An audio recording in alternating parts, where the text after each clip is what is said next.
நபிமார்களுக்கு தான் அந்த ஆதாரம் இருக்குது.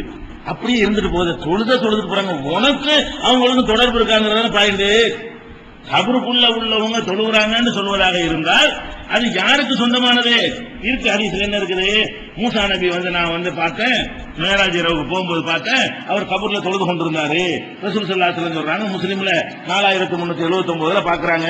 அதே மாதிரி பல நபிமார்களை தொழுவதாக ரசூல் ஸல்லல்லாஹு அலைஹி வஸல்லம் பார்த்திருக்கிறாங்க. அதுக்கு விளக்கத்தை ரசூல் ஸல்லல்லாஹு அலைஹி வஸல்லம் சொல்லிடுறாங்க. எப்படி சொல்றாங்க? கால ரசூலுல்லாஹி ஸல்லல்லாஹு அலைஹி வஸல்லம் அல் அன்பியாஉ அஹ்யாஉன் ஃபீ குபூரிஹிம், நபிமார்கள் தங்கள் கபர்களில் உயிரோடு இருந்து யுஸல்லூன தொழுது கொண்டிருக்கிறார்கள்.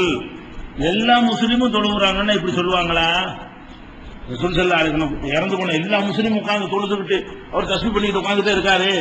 மற்ற முஸ்லிம்லாம் என்ன செய்யறாருங்கிறது ரசூலுல்லாஹ் தெளிவா சொல்லிட்டாங்க. தூங்கத்தான் செய்யறாரு, அவ்வளவுதான் அவருடைய நிலைமை. நபிமார்கள் தான் தூங்க மாட்டாங்க. நபிமார்கள் அந்தஸ்துக்காக அல்லாஹ் என்ன பண்றான்? அல் அன்பியாவு அஹ்யாவுன், நபிமார்கள் உயிரோடு இருக்கிறார்கள். ஃபீ குபூரிஹிம் யுஸல்லூன், அவங்களுடைய அடக்கஸ்தலத்துக்கு உள்ளக்க தொழுது கொண்டிருக்கிறார்கள். நபிமார்கள் இப்படி செய்கிறார்கள் என்கிற ஹதீஸ் முஸ்னத் அபூ யஅலாவுல 6வது வால்யூம்ல 147ஆம் பக்கத்திலையும், இன்னும் பைஹகி நூல்லையும் ஆதாரப்பூர்வமாக பதிவு செய்யப்பட்ட ஹதீஸ். இதுல எந்த ஒரு குறையுமே கிடையாது. எந்த ஒரு அறிவிப்பாளரும் விமர்சனம் செய்யப்பட்ட ஆளுக்கு கிடையாது. அப்ப இது நபிமார்களுடைய சிறப்பு தகுதி. அப்படி தொழுது கொண்டிருந்தால் கூட உங்க சலாம் கேட்காதுட்டாங்க. தொழுதுகிட்டு இருக்கிறாங்க. மற்ற நல்லடியார்கள்லாம் தூங்கிட்டு இருக்கிறாங்க. ஷஹீதுகளா இருப்பார்களே ஆனால் அவங்க பறவை வடிவத்தில் சொர்க்கத்தில் சுற்றி கொண்டிருக்கிறார்கள். நபிமார்களா இருப்பார்களே ஆனால் அவங்க கபருக்குள்ள தொழுது கொண்டிருக்கிறார்கள். 3 ரூபை நம்ம பார்த்திருக்கிறோம். பொதுவாக நல்ல மனிதர்கள், நல்ல மனிதர்கள்னா பாசானவங்க, நரகத்துக்கு போகாத நல்லடியார்கள், மகான்கள் சொல்றவங்க அதில் அடங்குவாங்க. சராசரியா ஒரு நல்ல முஸ்லீம் அதில் அடங்குவான். நல்லடியாராக இருப்பார்களே ஆனால் அவங்க எல்லாம் தூங்கி கொண்டிருக்கிறார்கள். அது ஒரு ஸ்டேஜ். அது ஷஹீதுகளாக உயிர் தியாகிகளாக இருப்பார்களே ஆனால் அவங்களுக்கு கபர் கிடையாது. நேரம் அவங்க சொர்க்கத்துக்கு கொண்டு செல்லப்பட்டு பறவை வடிவத்தில் சுத்திக்கிட்டு இருக்கிறாங்கிறதுக்கு ஆதாரம் சொல்லியாச்சு. நபிமார்களாக இருப்பார்களே ஆனால் அவங்க கபருக்குள்ள இருக்கிறாங்க, தொழுது கொண்டிருக்கிறார்கள். எப்பவும் சொல்ல மாட்டாங்க, தொழுகவும் செய்கிறாங்க. இது நபிமார்கள் தொழுகிறார்கள் வாசகம் எதை காட்டுகிறது? இது அனைவருக்கும் பொதுவானது, அனைவருக்கும் உள்ளது. அந்த ரசூல் அப்படி சொல்லியிருப்பாங்கல்ல, எல்லா மூமின்களும் தொழுவார்கள் கபருக்குள்ளே, எல்லா முஸ்லிம்களும் தொழுவார்கள்னா நபிமார்கள் அடக்கமாயிட்டு போறாங்க அதுக்குள்ள. அப்படி சொல்லாம ரசூல் ஸல்லல்லாஹு அலைஹி வஸல்லம் சொல்றாங்க, அல் அன்பியாவு அஹ்யாவுன் ஃபீ குபூரிஹிம் யுஸல்லூன், நபிமார்கள் தங்கள் கபர்களில் தொழுது கொண்டிருக்கிறார்கள் வாசகம் என்னத்தை காட்டுது? இது நபிமார்களுக்கே உள்ள சிறப்பு தகுதி. இதை நம்ம நம்புறோம், இதை நாங்க மறுக்க மாட்டோமே. நபி மூசா நபி தொழுது நம்ம மறுக்கிறோமா? நபிமார்கள் கபருக்குள்ள தொழுதாங்க. உனக்கு தொடர்பு உள்ள இயலுமாங்கிறது தான் டாபிக். அவங்க தொழுவாங்க, அல்லாஹ்வோட அவங்க தொடர்பு கொண்டு இருப்பாங்க. இந்த உலகத்தெல்லாம் தரிசனப்பட்டு வச்சுட்டான அல்லாஹ், பெரிய திரைய, கண்ணுக்கு தெரியாத ஒரு திரையை போட்டு மறைச்சுட்டேங்கிறானே. நீ போய் கான்டாக்ட் பண்ண இயலுமா? மீடியேட்டர் மூலமா மட்டும்தான் போக முடியும். வழக்குங்கிற மீடியேட்டர் ஒருத்தர் தான் இந்த செவத்துக்கு இந்த பக்கம் நிற்பாரு, அந்த பக்கம் நிற்பாரு. பாக்கி நீ அங்கிட்டு போக இயலாது, அவங்க அங்கிட்டு வர இயலாது. அதுதான் திரை, அதுதான் தடுப்பு. அந்த மாதிரி போட்டேன்னு சொல்றதை நம்ம பார்க்கிறோம். அதே மாதிரி இன்னும் சொல்ல போனால் நபிமார்களை பற்றி இது இன்னும் தெளிவாக, இது நபிமார்களுடைய சிறப்பு தான், தனி தகுதிதான் என்பதை காட்டுவதற்காக வேண்டி ரசூல் ஸல்லல்லாஹு அலைஹி வஸல்லம் நபிமார்களுடைய உடல்ங்கிறது வேற, மற்றவங்களுடைய உடல்ங்கிறது வேற என்பதை வேறுபடுத்தி காட்டுறாங்க. எப்படி காட்டுறாங்க? ஹவுஸ் பின் ஹவுஸ்ங்கிற சஹாபி அறிவிக்கிறாங்க, பாப்பா பேர் ஹவுஸ், மோகன் பேர் ஹவுஸ், அப்படிலாம் கூட பேர் வைக்கலாம். தகவலுக்காக நம்ம வைக்க கூடாதுங்கிறாங்கல்ல, அத்தா பேர் அப்துல்லா இருந்தா மோகன் பேர் அப்துல்லான்னு வைக்க கூடாது, அதெல்லாம் வச்சுக்கலாம். இந்த ஹவுஸ் பின் ஹவுஸ்ல சஹாபி ரசூலுல்லாஹ் காலத்தில் இருந்திருக்கிறார்.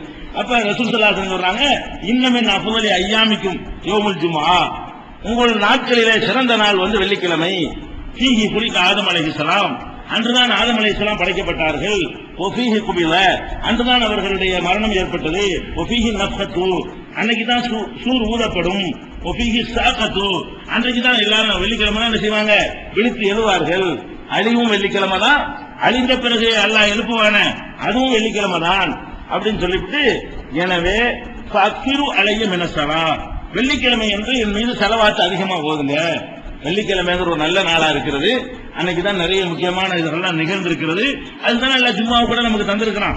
அப்படி ஒரு நாளா இருக்கிறதுனால என் மீது செலவாத்து அதிகமா போகுதுங்க சொல்லிட்டு, இன்ன சலாத்தக்கும் மஅரூலத்துன் அலைய, நீங்கள் சொல்லுகிற சலாத்து எனக்கு எடுத்து காண்பிக்கப்படும்.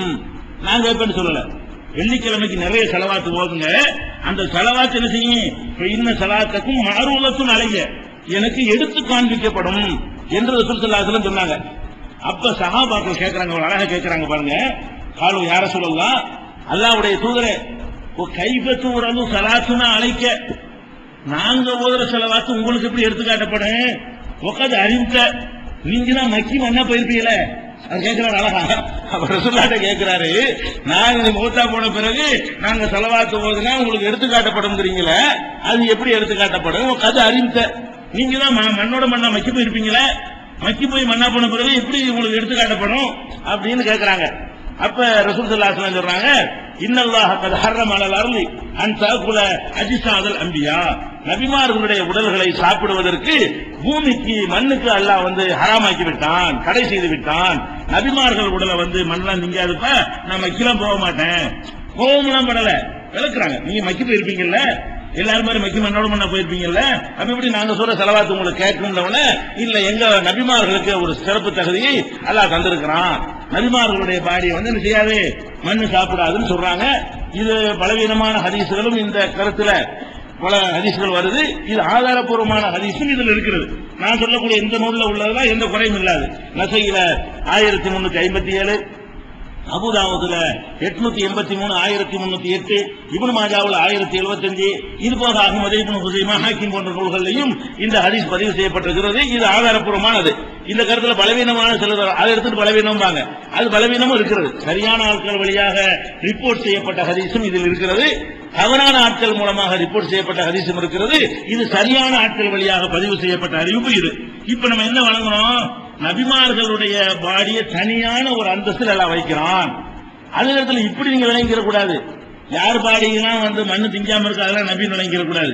நபிமார்கள் பாடிய மண்ணு திங்காதுங்கிறத மட்டும் விளக்கணுமே தவிர, ஃபிரௌன் பாடியை எல்லாம் காப்பாற்றி வச்சிருக்கிறான், ஃபிரௌன் அல்லாஹ்வுடைய நபி, அது மாதிரி அவன் பாடி உலகத்தில் இருக்கு, இவன் பாடி இருக்கு, அப்படி அதை வச்சுக்கிட்டு நீங்க நபின்னு முடிவு வைக்க கூடாது. நபிமார்கள் கன்ஃபார்மா சாப்பிடாது. இது போக அல்லாஹ் நாடி நாணையான அத்தாட்சிக்காக வேண்டி ஒரு ஃபிரௌன் மாதிரி நான் தான் அல்லாஹ்னு சொன்னவன் உடலை கூட அல்லாஹ் என்ன செய்யலாம், பாதுகாத்து வைக்கலாம். அதை வச்சு நீங்க நபின்னு முடிவு பண்ண இயலாது. ரெண்டு வித்தியாசம் வழங்குதா? நபிமார்கள் உடல், ஒரு நபியுடைய உடலும் அழிக்கப்படாது நீங்க விளங்கணும். அழிக்கப்படாம இருக்கிற அத்தனை பேரும் நபின்னு விளங்கிடக்கூடாது. சரியா?